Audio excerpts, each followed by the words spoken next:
Bismillahirrahmanirrahim. Alhamdulillahi rabbil alamin. Wassalatu wassalamu ala Rasulillah wa ala alihi wa sahbihi ajma'in. Subhanaka la ilma lana illa ma 'allamtana innaka antal alimul hakim. Wa tub 'alaina innaka antat tawwabur rahim.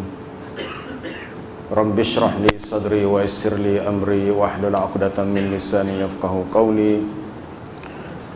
Fa inna asdaqal hadithi kitabullah wa khairal hadi hadi Muhammadin sallallahu alaihi wasallam wa syarrul umuri muhdatsatuha wa kullu muhdatsatin bid'ah wa kullu bid'atin dhalalah wa kullu dhalalatin finnar. Allahumma anfa'na bima 'allamtana wa 'allimna ma yanfa'una warzuqna fahma. Amma ba'd. Malam ni kita masuk fasal yang ke-12, muka surat 383, pertolongan Allah. Pertolongan Allah. Soalannya, adakah pertolongan Allah Ta'ala kepada para Rasul membuktikan mereka adalah utusannya? Jawapannya ya. Contohnya apabila sebuah kerajaan menghantar wakil ke tempat tertentu untuk melaksanakan perintahnya. Apabila terdapat halangan, dia akan meminta bantuan daripada pihak kerajaan. Dengan itu kerajaan akan menghantar bantuan dan sokongan untuk membantunya. Tidakkah ini membuktikan bahawa dia benar-benar utusan pihak kerajaan? Ini penulis membuat perbandingan. Kalau seorang wakil kerajaan akan dibantu oleh pihak kerajaan yang menghantar wakil itu, maka sudah tentu para rasul yang diutuskan oleh Allah tidak akan dibiarkan tanpa ada pertolongan. Pertolongan yang diberikan oleh Allah kepada Rasulnya adalah suatu janji yang pasti, sebagaimana Allah Ta'ala berfirman,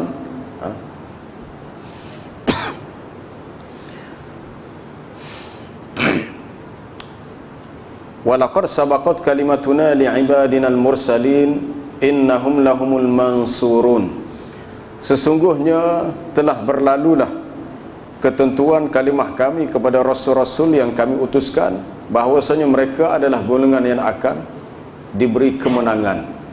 Maknanya mereka golongan yang akan menang dalam perjuangan. Allah Ta'ala tidak akan membiarkan rasulnya tanpa diberi pertolongan, tetapi sebelum datangnya pertolongan mereka akan diuji. Walaqad kudzibat rusulun min qablik fasabaru ala ma kudzibu wa udzu hatta atahum nasruna.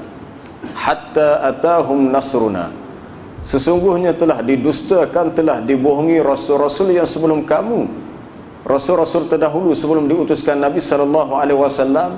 Dalam kalangan rasul mereka telah berdepan dengan suatu tindakan kaum mereka yang menyakitkan hati para rasul. Mereka disakiti dan mereka bersabar di atas tindakan kaum mereka yang menyakitkan mereka, sehinggalah datangnya kepada mereka pertolongan kami, ini pertolongan daripada Allah. Perjuangan para rasul dan orang-orang beriman tidak diketahui berapa lamakah tempohnya, sekejap ataupun lama. Tetapi uruf kebiasaan yang dapat dilihat dalam perjuangan para rasul, dakwah itu sangat lama. Walaupun lama, kemenangan tetap berpihak kepada mereka. Kita melihat dalam sejarah dakwah Nabi SAW, kemenangan yang menjadi kemuncak bagi dakwah Nabi apabila berlakunya peristiwa Fathu Makkah, pembukaan kota Makkah, yang jatuh ke tangan baginda pada tahun 8 Hijrah, pada bulan Ramadan tahun 8 Hijrah. Lalu turunlah ayat idza jaa nasrullahi wal fath, apabila datangnya pertolongan Allah dan berlakunya al-fathu, kemenangan, pembukaan kota Mekah. Wa ra'aitan nasa yadkhuluna fi dinillahi afwaja, dan kamu melihat manusia masuk ke dalam agama Allah, memeluk Islam dengan jumlah yang begitu ramai, afwaj, berbondong-bondong, berduyun-duyun. Maka atas tanda terima kasih syukur, fasabbih bihamdi rabbika wastaghfir, maka bertasbihlah dengan memuji Tuhanmu dan mintalah ampun kepadanya. Pertolongan daripada Allah. Kadang-kadang Allah Ta'ala uji dengan ujian yang terlalu berat, seolah-olah seseorang merasakan tidak ada harapan untuk dia menang. ataupun seperti tidak ada lagi peluang dia akan ditolong. Seperti dalam kisah yang pernah disentuh berlaku, seorang sahabat, Khabbab bin Al-Arat radhiyallahu anhu datang bertemu dengan Nabi sallallahu alaihi wasallam ketika dakwah Nabi masih berada pada peringkat Makki, peringkat Makkah. Lalu dia bertanya, dia kata, ya Rasulullah, ala tastansiru lana, ala tad'u lana, tidakkah kamu mahu meminta pertolongan supaya Allah Ta'ala tolong kita? Tidakkah kamu mahu berdoa kepada Allah supaya diberi kemenangan kepada kita? Tidakkah kita berada pada pihak yang benar? Kenapa kita ditindas? Kenapa kita dizalimi? Kenapa kita disakiti? Lalu Nabi SAW memberitahu, inna man kana qablakum, sesungguhnya orang yang sebelum daripada kamu, umat terdahulu, ada di antara mereka yang ditangkap, diletakkan dalam lubang, digergaji kepala mereka sehingga terbelah dua, disikat kulit mereka dengan sikat besi, tetapi semua itu tidak menyebabkan mereka meninggalkan agama mereka.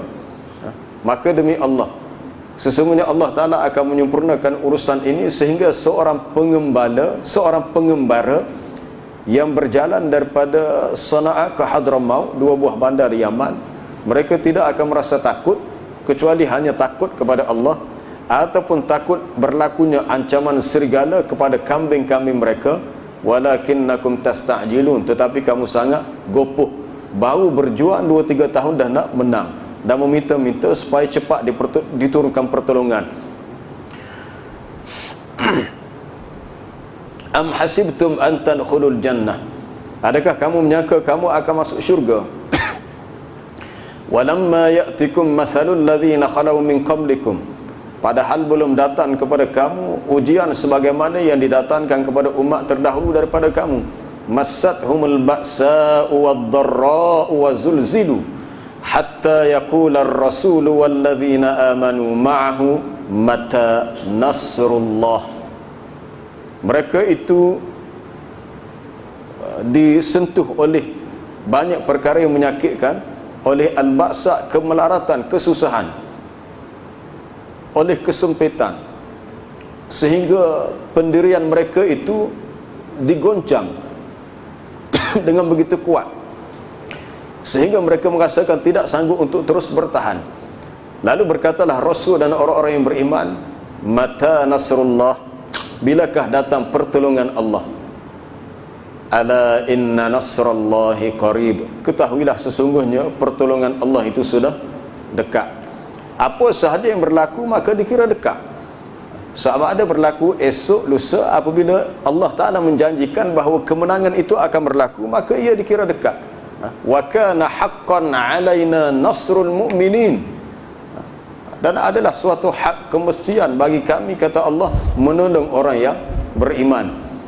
Dalam surah yang berkenaan dengan persoalan jihad, ya ayyuhalladzina amanu kunu ansarallah, wahai orang-orang yang beriman, jadilah kamu penolong-penolong Allah, pembantu-pembantu agama Allah. Kama qala Isa bin Maryam lil hawariyyin man ansari ila Allah, sebagaimana berkata Isa bin Maryam kepada golongan hawariyin, pengikut setianya, siapakah di antara kamu yang akan membantu aku untuk menegakkan agama Allah? Lalu qala al hawariyuna nahnu ansarullah, berkatalah golongan hawariyun, kamilah orang-orang yang akan menjadi penolong-penolong, pembantu-pembantu agama Allah. Dalam ayat yang sebelumnya, apabila Allah Ta'ala menceritakan bahawasanya orang-orang yang mati syahid akan diberi ganjaran keampunan dan balasan syurga, ada di sana perkara yang lebih besar daripada itu, yang lebih mereka sukai. Wa ukhra tuhibbunaha nasrum minallahi wa fathun qarib. Ada di sana perkara lain yang mereka sukainya, iaitu datangnya pertolongan daripada Allah. Yang mati syahid itu betul lah, yang mati syahid dia akan terus ke syurga. Ada perkara lain yang lebih para sahabat sukai, datangnya pertolongan Allah untuk mereka yang pergi berjihad, dan berlakunya fathun qarib, kemenangan yang sudah hampir. Apabila Allah Ta'ala menyebut adanya pertolongan, kemenangan, ia membawa kepada maksud agama ini akan tinggi untuk liyuzhirahu ala dini kulli. Allah Ta'ala akan jadikan Islam ini zahir, nyata, sehingga tidak ada ajaran lain, agama lain yang boleh mengatasinya apabila Allah Ta'ala menurunkan pertolongannya. Cuma bilakah berlaku dan bilakah sampai, tidak diketahui. Kita hanya diminta untuk berjuang, untuk berdakwah, untuk terus menolong agama Allah. Maka Allah Ta'ala menjanjikan bahawa dia akan membantu kita. Ya ayyuhallazina amanu in tansurullaha yansurkum wa yuthabbit aqdamakum. Wahai orang-orang yang beriman, sekiranya kamu menolong Allah, maksudnya menolong agama Allah. Adapun Allah Ta'ala tidak berhajat kepada pertolongan kita. Pertolongan ini dalam bentuk suatu ibtila, ikhtibar, ujian, untuk diuji siapakah di antara kita yang bersedia meletakkan dirinya sebagai orang yang bekerja pada jalan dakwah. Sekiranya kamu menolong agama Allah, maka Allah Ta'ala akan tolong kamu, dan dia akan menetapkan kaki-kaki kamu, pendirian kamu ketika berdepan dengan musuh kamu. Allah Ta'ala menjadikan adanya Rasul, adanya orang yang menentang Rasul. Mungkin kita berkatakan senang, kalau Rasul diutuskan semua orang terima dengan mudah, tak ada penentang, tidak ada yang membangkang, tidak ada yang melawan. Tetapi menjadi sunnatullah, ada perjuangan kebenaran dan ada penentang yang berpihak kepada kebatilan. Wa kadzalika ja'alna likulli nabiyyin aduwan syayatinal insi wal jinni yuhi ba'duhum ila ba'din zukhrufal qawli ghurura. Dan demikianlah kami jadikan bagi setiap nabi itu ada musuh-musuh dari kalangan syaitan-syaitan manusia dan syaitan jin. Syaitan-syaitan manusia dan syaitan jin. Apabila disebut syaitan, golongan yang mutamarrid, yang sangat engkar, licik dan kuat menentang para rasul. Tetapi kemenangan itu tetap berpihak kepada pihak Rasul. Kemenangan tidak akan berpihak kepada golongan yang menentang Rasul. Baik, kita lihat soalan berikutnya. Apakah jenis pertolongan yang Allah Ta'ala berikan kepada Rasulullah Sallallahu Alaihi Wasallam? Pertolongan Allah Ta'ala kepada Rasulnya amat banyak. Kami akan menyebut sebahagian daripadanya, iaitu pertolongan Allah ketika hijrah atau ketika hijrah Nabi dari Mekah ke Madinah. Orang-orang kafir Quraisy berazam membunuh Rasulullah sallallahu alaihi wasallam selepas mendapati tindakan mengurung dan memulau baginda tidak berkesan. Lalu mereka mengutus pemuda dari setiap puak Quraisy, daripada setiap kabilah Arab yang terdapat di Mekah, supaya mengepung rumah baginda Nabi sallallahu alaihi wasallam atas tujuan membunuhnya. Firman Allah Ta'ala, a'udzubillahi minasyaitonir rajim, wa idh yamkuru bikal ladzina kafaru liyuthbituka aw yaqtuluka aw yukhrijuk wa yamkuruna wa yamkurullah wallahu khairul makirin. Dan ingatlah wahai Muhammad, ketika orang kafir musyrik Mekah menjalankan tipu daya terhadapmu untuk pertamanya menahanmu. Pertama mereka nak tangkap Nabi, nak igat, diusbituka untuk menangkap, ataupun untuk membunuh, ataupun untuk menghalau kamu keluar daripada Mekah. Mereka menjalankan tipu daya dan Allah Ta'ala menggagalkan tipu daya mereka, kerana Allah Ta'ala dialah sebaik-baik membalas, menggagalkan tipu daya orang-orang kafir. Allah Subhanahu wa Ta'ala memberitahu rancangan jahat tersebut kepada Nabi sallallahu alaihi wasallam dan membenarkan, mengizinkan baginda berhijrah ke Madinah. Selepas itu Rasulullah sallallahu alaihi wasallam berazam untuk keluar dari Mekah dalam keadaan baginda mengulang-ulang kalam Tuhannya atau mengulang-ulang ayat dalam surah Al-Isra, wa qur rabbi adkhilni mudkhala sidqin wa akhrijni mukhraja sidq waj'al li min ladunka sultanan nasira. Dan pohonkanlah, mintalah wahai Muhammad dengan berdoa, wahai Tuhanku, masukkanlah aku ke dalam urusan agamaku ini dengan kemasukan yang benar lagi mulia, serta keluarkanlah aku daripadanya dengan cara keluar yang benar lagi mulia, dan berikanlah kepadaku daripada sisimu hujah keterangan serta kekuasaan yang menolongku. Ada dua di situ, adkhilni mudkhala sidqin wa akhrijni mukhraja sidqin. Masukkanlah aku di tempat kemasukan yang benar, atau keluarkanlah aku juga dalam keadaan yang sama dan keadaan yang benar dan mulia. Allah Subhanahu wa taala telah menolong nabinya sallallahu alaihi wasallam dengan mengalahkan musuh baginda, iaitu orang-orang Quraisy yang mengepung rumahnya sepanjang malam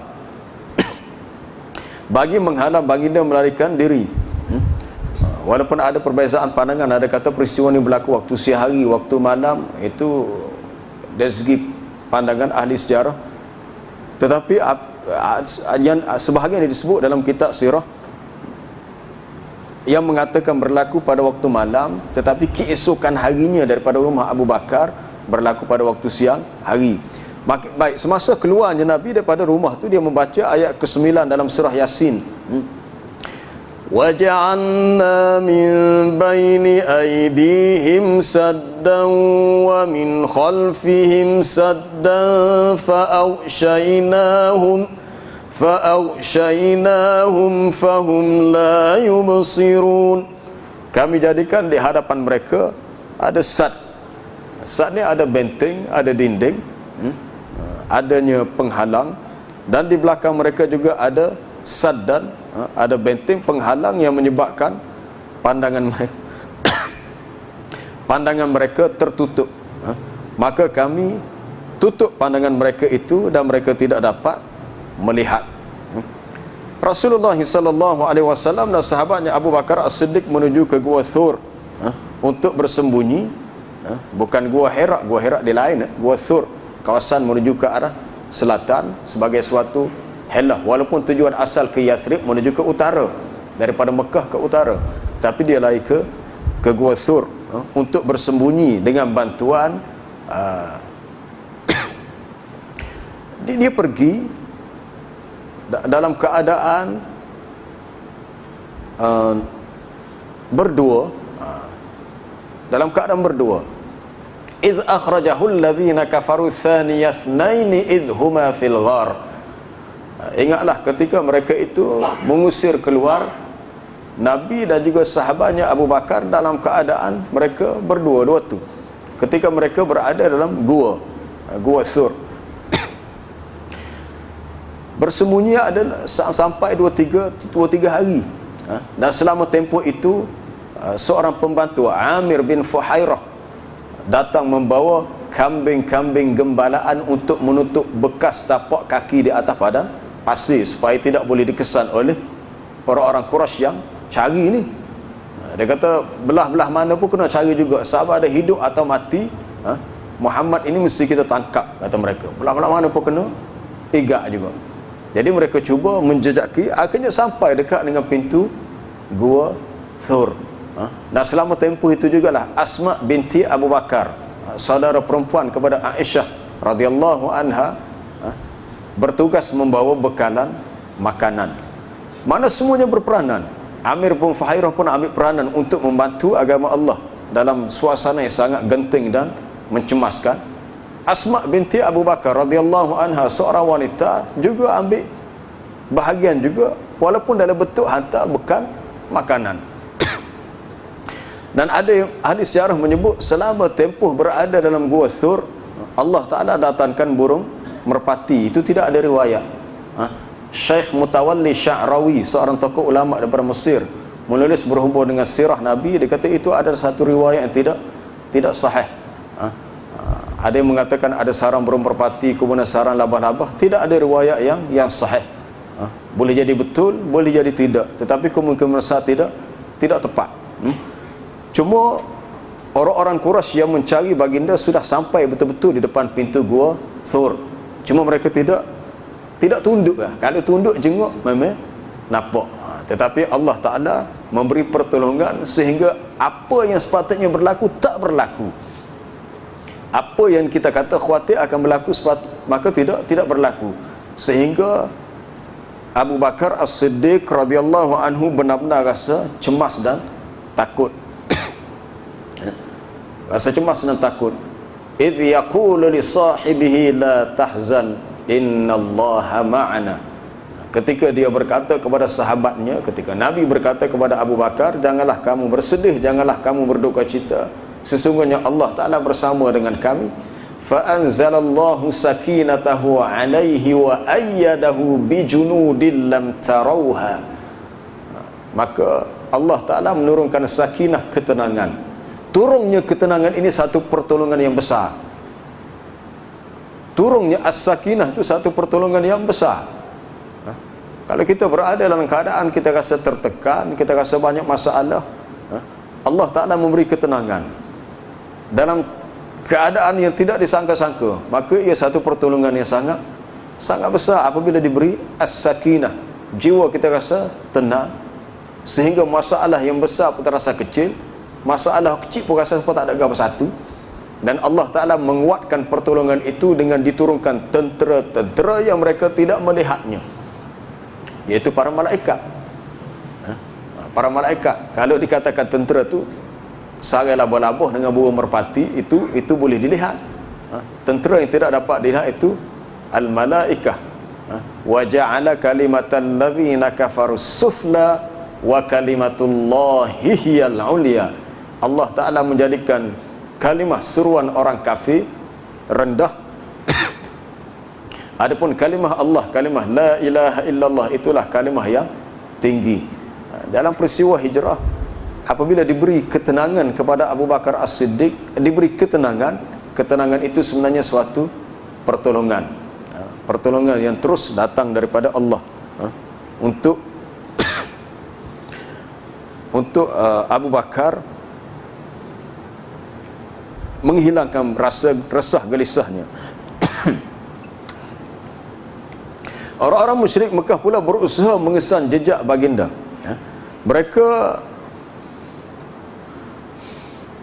Mereka memeriksa setiap tempat persembunyian, sehingga mereka sampai di Bitu Gua Thur, tempat persembunyian Rasulullah sallallahu alaihi wasallam dan sahabatnya Abu Bakar radhiyallahu anhu. Dan Abu Bakar merasa takut. Sekiranya salah seorang daripada mereka melihat ke bawah tapak kakinya, kata dia akan dapat melihat kita. Bisik Abu Bakar, wahai Abu Bakar, kamu menyangka kita berdua sahaja, tetapi Allah Ta'ala ada bersama dengan kita. Ma dhannuka bithnaini Allahu thalisuhuma. Adakah kamu mengira kita hanya berdua? Allah Ta'ala bersama dengan kita.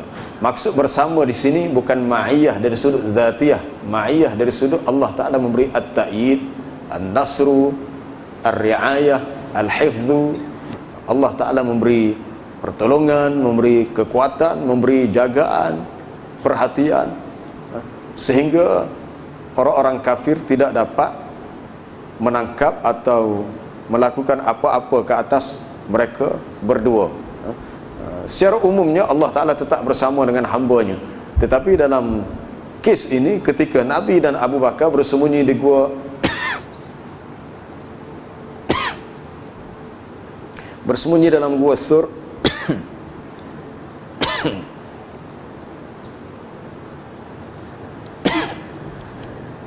ma'iyah atau bersama ini disebut ma'iyah yang khassah, kebersamaan secara khusus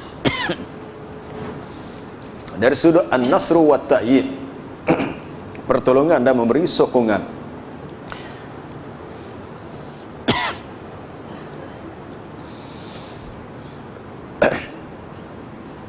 Allah Subhanahu wa Ta'ala telah menghantar tenteranya yang menyebabkan orang-orang kafir beredar daripada pintu gua Thur. Atau ada nota kaki disebut, disebut itu dia mari dalam bentuk dipanggil sirah tamrid. Disebut qila, dikatakan bahawa tentera tersebut adalah 2 ekor merpati yang membuat sarang. Ada tumbuhan yang tumbuh subur dan labah-labah membuat sarangnya.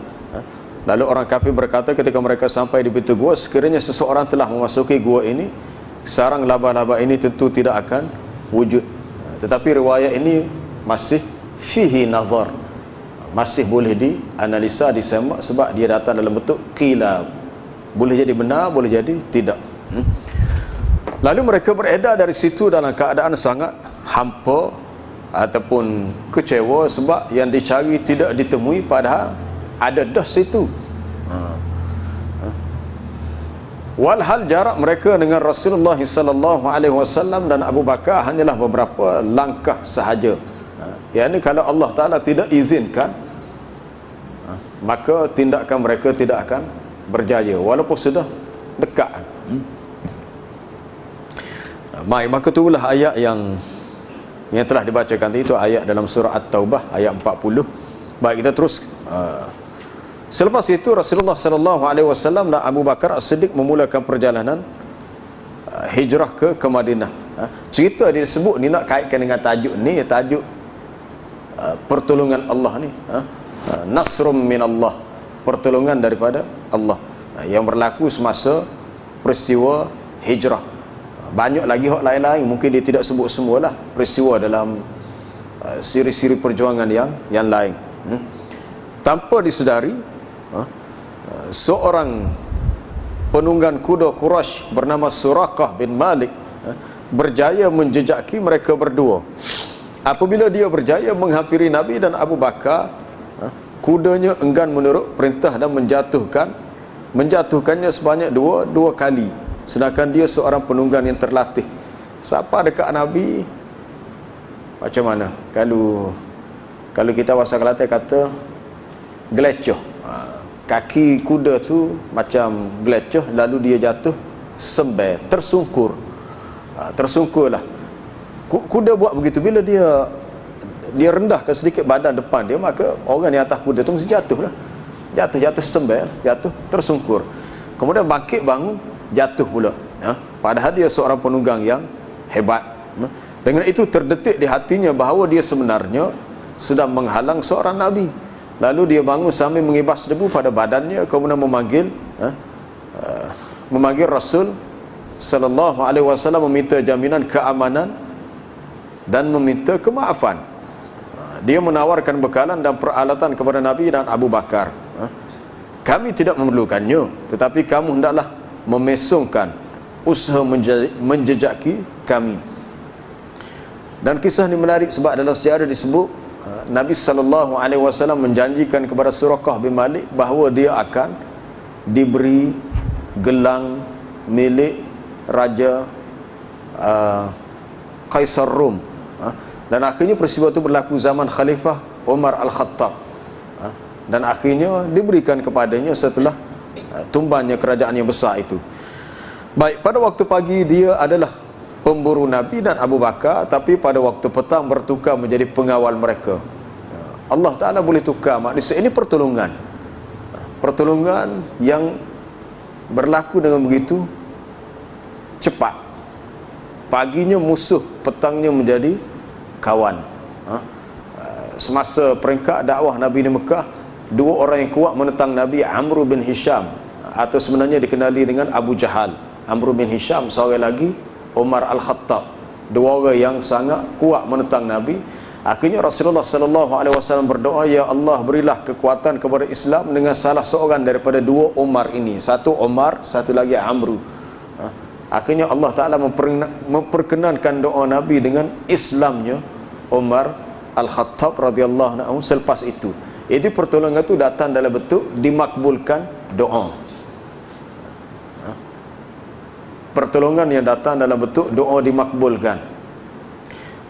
Halnya sama seperti kisah Abu Hurairah.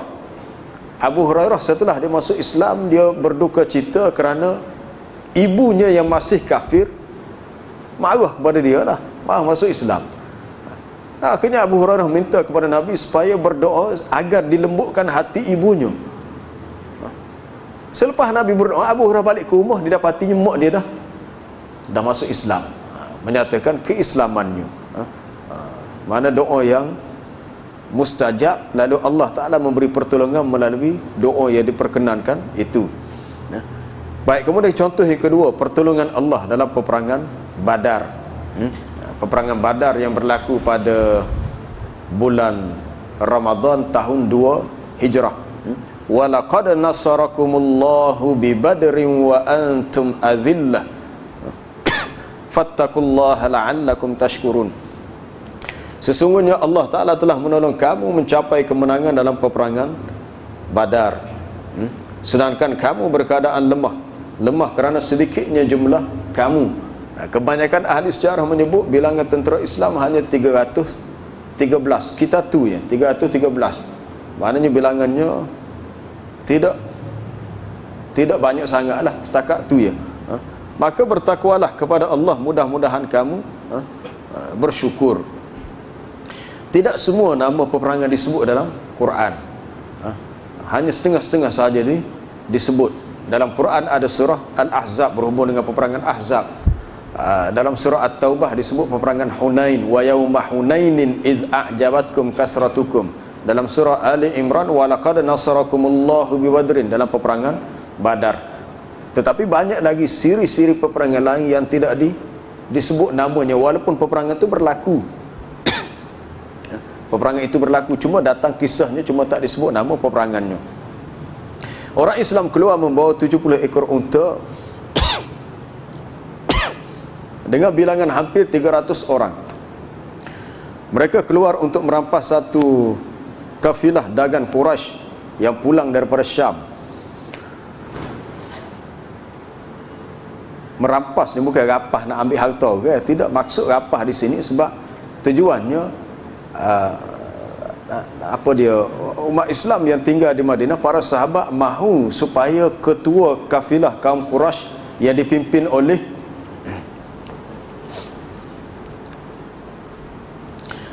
dipimpin oleh Abu Sufyan bin Harb menyerahkan kembali harta-harta mereka yang telah dirampas di Mekah selepas mereka berhijrah. Tetapi oleh kerana pihak musyrikin tidak mahu memenuhi permintaan itu, akhirnya berlakulah peperangan. Walau bagaimanapun kafilah itu berjaya meminta bantuan daripada orang Quraisy, dan semangat orang Quraisy membara. Seramai 900 hingga 1000 orang telah keluar. 200 orang daripadanya adalah tentera berkuda. Rasulullah SAW mengadakan mesyuarat bersama para sahabat radhiyallahu anhum. Baginda berbincang mengenai tindakan yang perlu untuk menghadapi kemarahan tentera Quraisy. Mereka menyerahkannya kepada baginda untuk membuat keputusan. Namun terdapat satu kumpulan yang enggan berperang kerana mereka tidak bersedia untuk berperang, dan bilangan dan persediaan musuh pula mengatasi mereka. Mereka merasakan peperangan hanyalah semata-mata menempah maut. Ada juga golongan yang agak keberatan untuk berperang. Kisahnya dirakamkan dalam surah Al-Anfal, kama akhrajaka rabbuka min baitika bil haqqi wa inna fariqam minal mu'minina lakarihun yujadilunaka fil haqqi ba'dama tabayyana ka'annama yusaquna ilal mauti wa hum yanzurun. Sebagaimana harta rampasan perang ditentukan pembahagiannya dengan kebenaran, maka Tuhanmu, wahai Muhammad, Tuhanmu telah mengeluarkanmu dari rumahmu untuk pergi berperang dengan kebenaran juga, sedangkan sebahagian daripada orang beriman itu sebenarnya karihun, merasa tidak suka, merasa benci untuk turut berperang. Mereka membantahmu tentang kebenaran berjihad setelah nyata kepada mereka kemenangan yang engkau janjikan, seolah-olah mereka itu sedang dihalau kepada kematian, sedang mereka melihat sebab-sebabnya. Namun begitu, Rasulullah SAW tetap berazam untuk berperang, bersabda kepada para sahabat, mara dan bergembiralah kamu semua. Allah Ta'ala telah menjanjikan untuk mempertemukan aku dengan salah satu daripada 2 angkatan rombongan dagang ataupun tentera Quraisy. Kisah itu terdapat dalam surah Al-Anfal. Wa idh ya'idukumullahu ihdat ta'ifataini annaha lakum. Dan ingatlah ketika Allah Ta'ala menjanjikan kepada kamu salah satu daripada 2 angkatan, wa tawadduna anna ghaira dhati syaukati takunu lakum wa yuridullahu an yuhiqqal haqqa bikalimatihi wa yaqta'a dabiral kafirin. Sedangkan kamu suka kiranya angkatan perniagaan yang bukan angkatan peperangan yang mempunyai kekuatan itu yang dijadikan untuk kamu menghadapinya.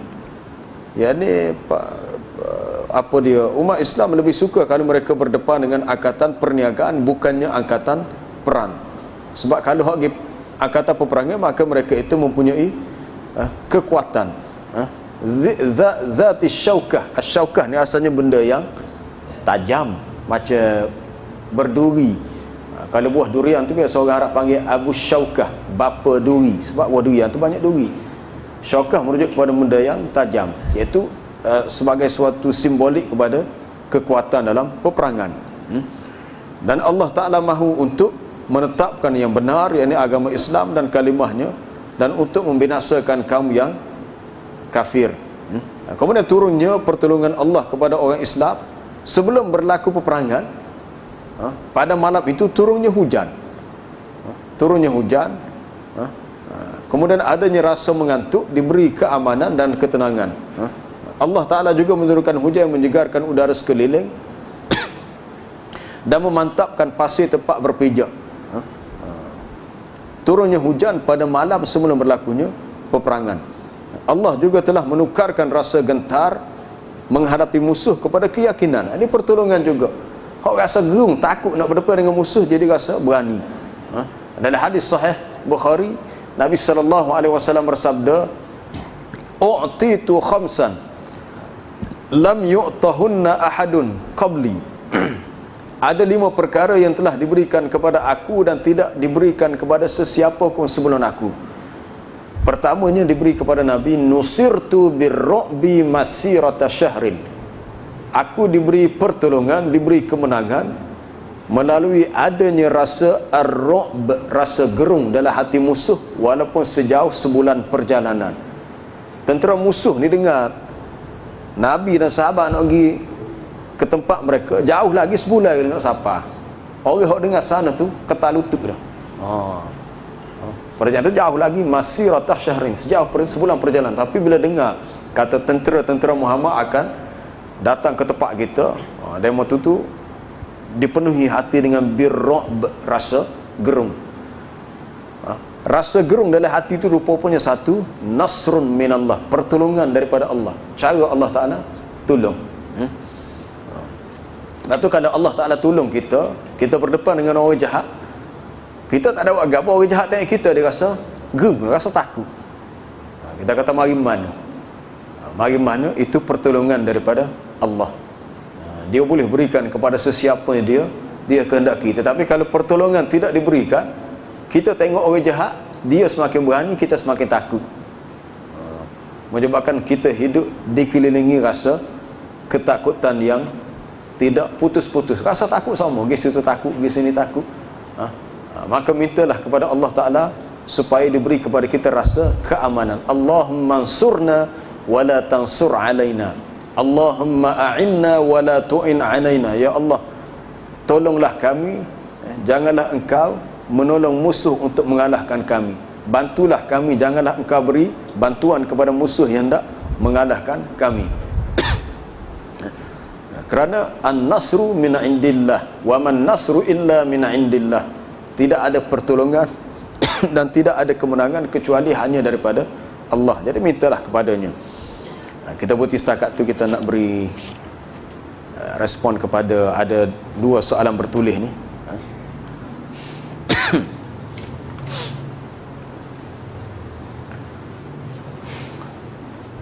Minta diberi pencerahan mengenai hadis berikut. La ta'jibul li'amal 'amil hatta tanzuru bima yakhtamu lahu. Katanya hadis riwayat Imam Ahmad. Wallahu a'lam, tak pasti sebab dalam Musnad Imam Ahmad hadis telah ada banyak. Amo tak pasti hadis ni ada dalam Musnad ataupun ada dalam sunan yang lain, tapi kita melihat matannya. Jangan kamu terpengaruh dengan kebaikan amal baik seseorang yang kamu lihat sedang dilakukan olehnya, sehingga dapat kamu lihat bagaimana dia menghabiskan umurnya ketika dia mati. Apakah dengan kebaikan atau dengan kemaksiatan? Jangan seseorang tertipu dengan kebaikan amal seseorang. Hendaklah dilihat bagaimana dia menghabiskan umurnya. Maksudnya bagaimanakah kesudahan hayatnya, adakah dalam bentuk husnul khatimah ataupun su'ul khatimah. Tapi ada dalam hadis yang lain yang menyebut bahawasanya innamal a'mal bil khawatim, dalam perbahasan qada dan qadar. Sesungguhnya amalan-amalan itu dikira dengan penyudahnya. Amalan seseorang itu dikira dengan penyudahnya. Kalau seseorang melakukan amalan baik tetapi di akhir hayatnya dia tidak berjaya menjadikan kehidupannya dengan yang baik, husnul khatimah, maka wa hisabuhum 'ala Allah, perhitungan amalan mereka itu terserah kepada Allah. Baik, walaupun matan hadis ini tak dipastikan di sudut kesahihannya, tetapi ada riwayat lain seperti dalam hadis tadi yang lain dalam Sahih Bukhari disebut apa dia? Ada seorang lelaki yang dilihat secara zahirnya ahli syurga tetapi dia sebenarnya ahli neraka. Ada seorang lelaki yang secara zahirnya dilihat dia tu ahli neraka tetapi dia sebenarnya ahli syurga. Iaitu ya'malu ar-rajulu, Nabi kata inna ar-rajula la ya'malu bi'amali ahli jannah. Sesungguhnya seorang lelaki beramal dengan amalan ahli syurga pada apa yang zahir mengikut pandangan manusia, tapi sebenarnya selepas itu dia beramal dengan amalan ahli neraka, lalu matilah ia dengan amalan ahli neraka. Dan ada juga wa innar rajula la ya'malu bi amali ahli nar mimma yarahu nas. Ada seorang lelaki yang beramal dengan amalan ahli neraka mengikut apa yang dilihat oleh pandangan manusia, tetapi kemudian dia berubah, ataupun orang tidak tahu perubahannya dan dia beramal dengan amalan ahli syurga, lalu akhirnya dia masuk syurga. Jadi maknanya dari sudut pengajarannya kita boleh ambil, janganlah kita mudah menilai seseorang secara zahir, kalau nampak gini-gini, sebab di sisi Allah Ta'ala dia sahaja yang lebih tahu. Cuma kita menaruh sangkaan baiklah, kita kata orang ni kalau begini sifatnya, ini adalah sifat ahli syurga, tapi sama ada dia tu masuk ke syurga ataupun tidak kita tak tahu. Sebab itu penting hadis ini, dan juga yang seumpama menunjukkan pentingnya istiqamah. Apabila seseorang beramal dengan amalan yang baik, pastikan dia boleh istiqamah sehingga dia mati juga mati dalam keadaan iman. Ya Allah, hidupkanlah kami dalam keadaan beriman, matikanlah kami dalam keadaan beriman, dan himpunkanlah kami juga di akhirat dalam kalangan orang-orang yang beriman. Allahumma ahyina bil iman wa amitna bil iman wahsyurna fi zumratil mu'minin, dalam golongan orang-orang yang beriman. Sebab yang diambil kira adalah khawatim, penutup.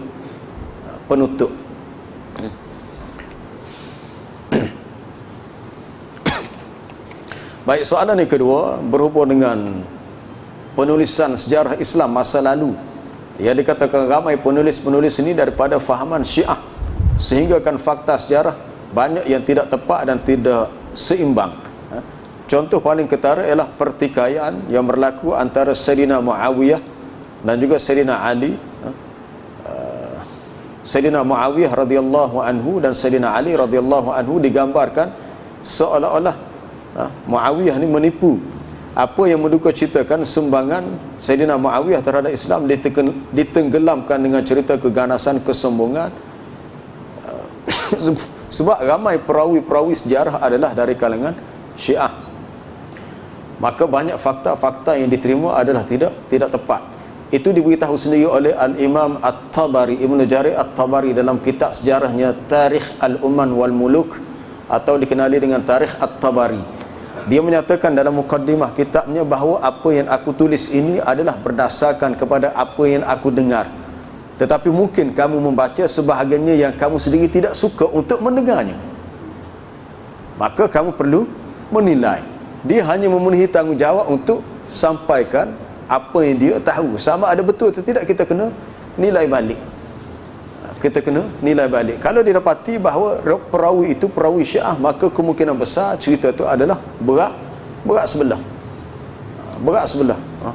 Maka cerita yang berkaitan dengan Muawiyah dan juga ahli keluarganya digambarkan dalam bentuk yang sangat negatif.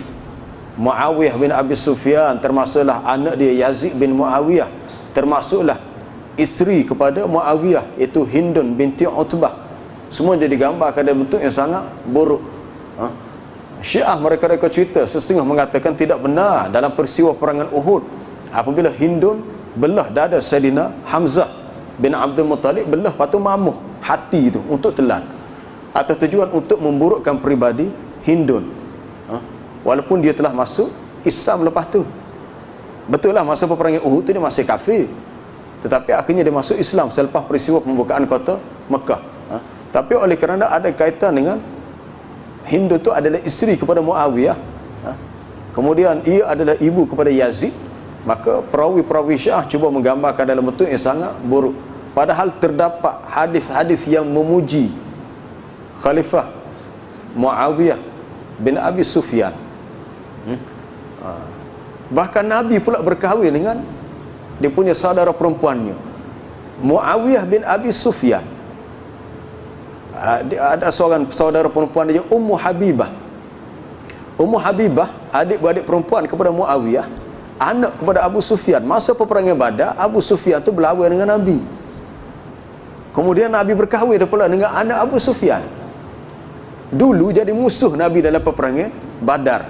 Tak lama kemudian Abu Sufyan jadi tok tua Nabi. Sebab Nabi nikah dengan anak perempuannya yang merupakan adik-beradik kepada Muawiyah, dan Muawiyah tu adalah ipar Nabi. Maka orang kata apa dia, orang Kedah kata duk pimai-pimai tantu. Duk gimai-gimai rupanya kait juga, anak beranak juga. Walaupun bukan dari sudut nasab, dari sudut perkahwinan.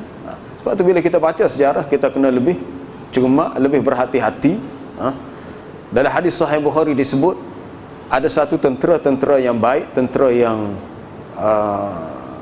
yang akan berjaya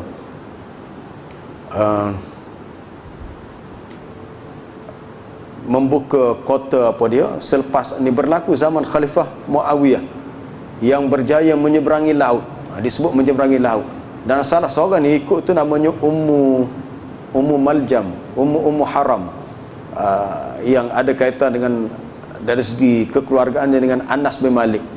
Dan dia salah seorang wanita yang ikut sama dalam bala tentera yang naik kapal tu.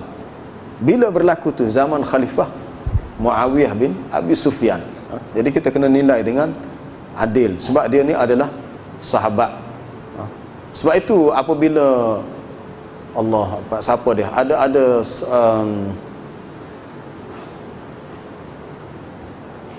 ada seorang lelaki, tak ingat dah nama dia, dia ditanya tentang apa pandangan kamu tentang Muawiyah bin Abi Sufyan dan juga Umar Abdul Aziz. Umar Abdul Aziz itu memang hebatlah, salah seorang khalifah dalam dinasti kerajaan Bani Umayyah. Seorang yang sangat hebat sebab dikenali sebagai seorang khalifah yang sangat adil. Walaupun tempoh pemerintahannya cuma sekitar 2 tahun sebentar ya. Lalu diberi jawapan, Allah terlupa dah apa nama. Diberi jawapan, dia kata debu yang ada di kaki kuda Muawiyah lebih baik daripada apa dia dah, pakaian ke apa adalah dia sebut, daripada pakaian yang dipakai oleh Umar Abdul Aziz. Sebab Umar Abdul Aziz walaupun dia seorang khalifah yang adil, dia tahap tabi'in, dia bukan sahabi. Tapi Muawiyah dia adalah sahabi, seorang sahabat yang pernah hidup sezaman dengan Nabi SAW. Jadi kalau kita jumpa perawi-perawi Syiah yang sebut tu, kita akan jumpa banyak Yahya bin Abi Lud, Abu Makhnaf, banyak. Itu kita kena cermat lah, kita kena teliti supaya kita tidak menaruh sangkaan yang buruk kepada sahabat-sahabat yang telah Allah Ta'ala pilih mereka untuk menjadi sahabat baginda. Bahkan baginda berpesan, la tasubbu ashabi. Dalam hadis Sahih Bukhari, la tasubbu ashabi, jangan kamu mencela mencaci sahabat-sahabatku. Lau anna ahadakum anfaqa mithla uhudin dhahaban ma balagha mudda ahadihim wala nasifahu. Kalau seseorang kamu membelanjakan emas sebesar bukit Uhud, maka nilainya tidak menyamai walaupun secupak yang telah dinafkahkan oleh sahabat atau setengah cupak. Hak sahabat sedekah ni setengah cupak atau secupak, tapi kalau kita hak zaman terkemudian sedekah emas sebesar bukit Uhud, hak sahabat tu besar lagi nilai di sisi Allah. Betul di sekitar bengel tu banyak hak bukit daripada hak secupok ni. Tapi di sisi Allah Taala hak secupok tu lebih besar sebab yang melakukannya sahabat. Adapun hak bukit besar ni bukan sahabi. Wallahu alam. Ada soalan lisan, ada soalan bertulis. Ya.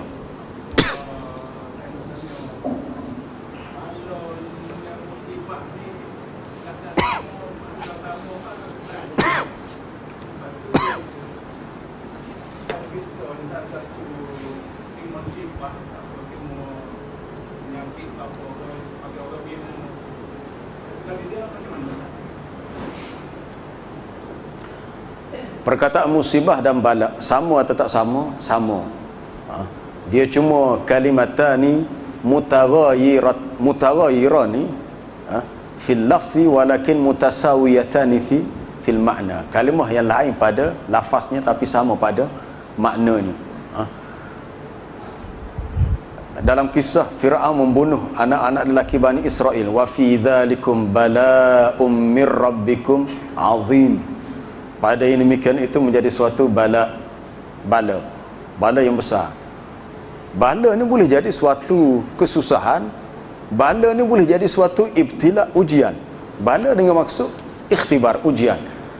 Dalam hadis riwayat al-Imam Tirmizi, inna 'idhamal jaza ma'a 'idhamil bala. Sesungguhnya bersama dengan besarnya bala, besarnya ujian, maka besarnya pahala, besarnya balasan. Sesiapa yang redha dengan bala yang menimpa, maka dia mendapat keredaan. Man radiya falahu ar-ridha wa man sakhita falahu sukht. Sesiapa yang marah, maka dia mendapat kemurkaan Allah. Di situ Nabi menggunakan bala dengan maksud ikhtibar, musibah. Ma asaba min musibatin wa ma asaba min musibatin fil ardi wala fi anfusikum illa fi kitabin min qabli an nabra'aha. Apa sahaja yang menimpa kamu daripada musibah, sama ada pada diri kamu ataupun di atas muka bumi, semuanya sudah termaktub dalam Lauh Mahfuz sebelum perkara itu berlaku. Ma asabaka min hasanatin faminallah. Apa sahaja yang menimpa kamu daripada kebaikan, daripada Allah. Wa ma asabaka min sayyi'atin famin nafsik. Apa sahaja yang menimpa kamu daripada keburukan, maka datangnya daripada diri kamu. Kalimah musibah, bala, musibah boleh jadi suatu kebaikan, boleh jadi juga satu keburukan. Kalau seseorang kehilangan harta benda, kita kata ini satu musibah. Ya, kita boleh kata ini juga satu bala. Dan apabila dia mendapat menang dalam cabutan bertuah sungguh, dapat menang 100,000 RM, maka kita mengatakan ini suatu bala. Mungkin orang melihat ini rezeki yang besar, ini suatu bala yang besar. Bila seseorang diuji dengan harta yang banyak, maka dia diuji dengan suatu ujian yang besar. Dan golongan yang paling hebat dikenakan bala, dikenakan ujian adalah golongan Nabi-Nabi dan Rasul. Asyaddun nasi bala'an al-anbiya. Manusia yang paling hebat, Nabi kata diuji, dikenakan bala adalah Nabi-Nabi dan Rasul. Tapi bala ni bukan tujuan untuk hapuskan dosa, untuk tingkatkan darjat dia. Semakin banyak bala, ujian yang menimpa, makin semakin tinggi darjatnya di sisi Allah. Ada lagi ke? Wallahu alam, cukuplah. Subhanakallah bihamdika asyhadu an la ilaha illa anta astaghfiruka wa atubu ilaik.